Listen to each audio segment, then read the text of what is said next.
Welcome back to the program, everybody. Welcome back to another show. Welcome back to another episode.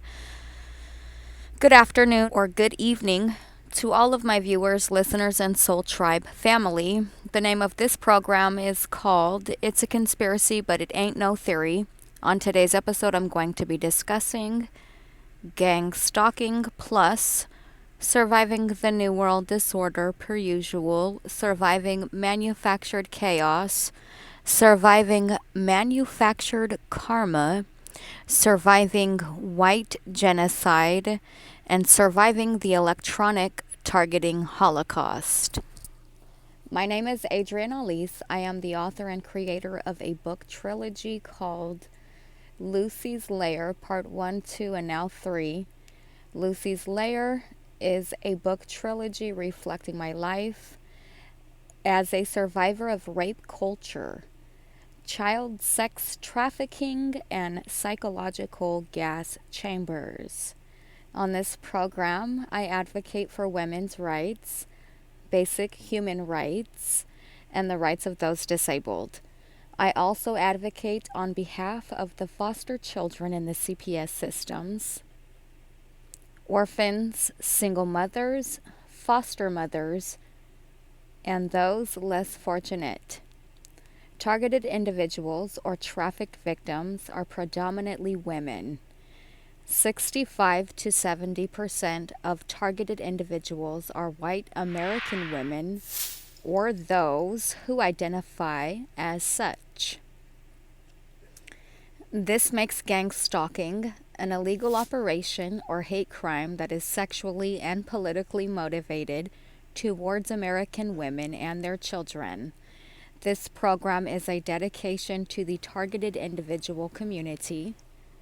The objective of the opposition or the counterintelligence program COINTELPRO 2.0 is to subvert all of the target's potentiality, to terminate and to punish all supporters and sympathizers, to round down the target's output and audience, to marginalize the target, to eliminate connections and networking ability. So today I'm going to be going over a little bit about how the Lord uses targeted individuals to expose this Luciferian brotherhood and this satanic agenda. And additionally, how the enemy is using technology to take full possession over your life, to dictate your future, essentially to make you a Destiny's Child, to dictate your career, family, home, to mind control misfortunes, and to compromise your ability to trust. Alright, so I also wanted to cover the science of stimulus and response. So I wanted to start by going over what receptors are. So receptors, the receptor converts environmental stimuli into electrical nerve signals. An organ or cell able to respond to light, heat, or other external stimulus and transmit a signal to a sensory nerve. Neurons. The nerve signals are transferred to the central nervous system via neurons, a specialized cell transmitting nerve impulses, a nerve cell. Effectors. Effectors produce a response as a result of the stimulus. An organ or cell that acts in response to a stimulus. An emotional trigger is anything that stimulates a strong emotional response, such as anger, sadness, or fear. These emotions can have their roots in the negative experiences and traumatic events of the past, which can then be triggered by events or situations in the present. A trigger can be anything that sparks a memory of a trauma or a part of a trauma. When you encounter a trigger, memories and thoughts associated with the trauma come back without warning. You cannot stop the intrusive thoughts, and in response, you feel a turn in your emotions and begin to react. Fear or surprise. Everyone is afraid of something. Sadness and empathy. Sadness is a powerful emotion that can come in many forms. Trust and comfort. Connection or belonging. With PTSD, a trigger is something that brings on memories or reminders of a traumatic event. For example, flashbacks are often prompted by a trigger. The flashback causes you to feel as though you're reliving the traumatic experience, or some parts of it, all over again. Types of external triggers. Spark. The spark trigger motivates you to act. Facilitator. This trigger works with complicated things like dealing with trauma. Signal. Signal triggers act like reminders of who we are, where we come from, what we can do, where we want to go, or what we want to do. In the context of mental illness, trigger is often used to mean something that brings on or worsens symptoms. This often happens to people with a history of trauma or who are recovering from mental illness, self-harm, addiction, and or eating disorders. What is a trigger? In psychology, a trigger is a stimulus that causes a painful memory to resurface. A trigger can be any sensory reminder of the traumatic event. A sound, sight, smell, physical sensation, or even a time of day or season. Covering tracks and minimizing impact. These criminals operate within a gray area, making their actions hard to prove and easy to dismiss. While pushing someone to suicide is criminal, gang stalkers know how to maintain plausible deniability. They understand the fine line between pushing victims to the brink and crossing into direct criminal acts. A slow burn, the art of incremental suffering. A direct killing is too risky, but a gradual increase in suffering leading to death aligns with their sinister agenda. Gang stalkers meticulously erode their victims' stability over time, maximizing the impact of their malevolent actions. The perpetrators, sadists, narcissists, and Machiavellians, driven by a lack of empathy and conscience. Gang stalkers are a cocktail of sadists, narcissists, Machiavellians, and sociopaths. To them, victims are nothing more than objects to be used and abused for their gratification. The twisted psychology behind gang stalking, peeling away layers of control.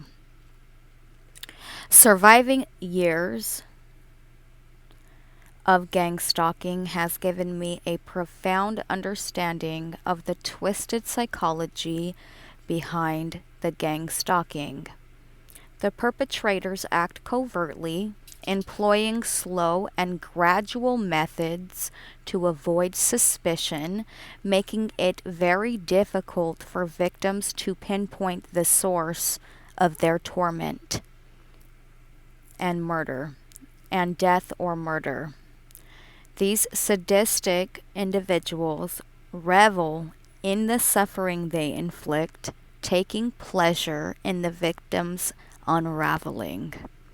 The slow and calculated approach, or this quote-unquote attrition-based approach, is part of their sick game designed to maintain control over the victim's finances, psychological well-being, and social support. So how do gang stalkers operate within a gray area to torment their victims, and what can targeted individuals do to seek help? How do we relieve the suffering from this government-sanctioned gang stalking or destruction by slow and methodical tactics? As a targeted individual enduring nearly 2+ decades of gang stalking, my journey through this disturbing phenomenon has been harrowing. From white supremacist groups attempting to poison my coffee, to former students stalking me under the guise of court-ordered community service, the constant surveillance by law enforcement is an alarming aspect of my life. Insights into the gang stalking reveal a chilling world organized by secret services with the aim of eliminating individuals utilizing psychological and physical harm through electronic weapons. The perpetrators employ sophisticated monitoring tools, high-tech microwave weapons for torture, and engage in electronic harassment to drive targets to the brink of insanity or worse. In the shadows of society, a sinister phenomenon known as gang stalking thrives, preying on the lives of targeted individuals and tearing apart families with its web of manipulation and coercion. As a targeted individual myself, I've endured the chilling reality of gang stalking, coupled with the brutality of police misconduct and prosecutor malfeasance.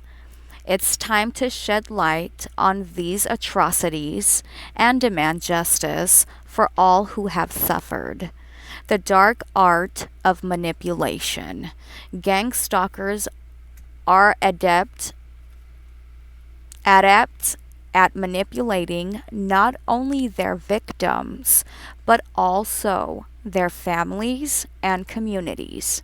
Through tactics such as gaslighting and coercion, they sow seeds of doubt and paranoia, isolating their targets from support networks and driving them to the brink of their sanity. What's worse, these tactics often go unnoticed by those not directly affected, perpetuating a cycle of silence and complicity. State-sanctioned torture, a hidden reality. Embedded within the fabric of society lies the grim reality of state-sanctioned torture.